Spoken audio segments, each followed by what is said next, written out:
Hello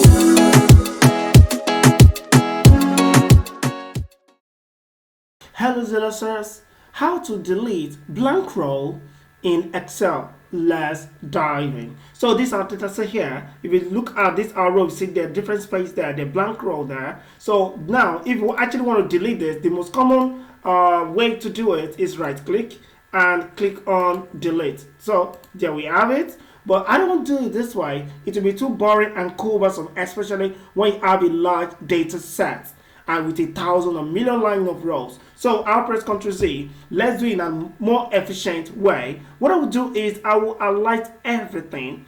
Ensure you click, drag and hold and highlight everything like this. Is that you press Ctrl G or you go to find and select here and you click on it. Then locate go to special. That is the reason you are pressing Ctrl G.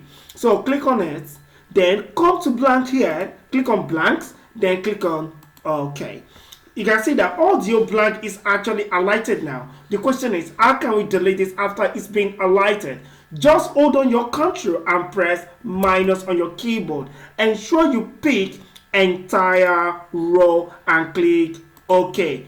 Yaxi, that is it. You actually delete the blank row there in our cells. So this is how you actually delete. Is very efficient and make your work and get that promotion from your boss. That's this really amazing work. Like, share, subscribe to our channels, and don't forget to actually comment.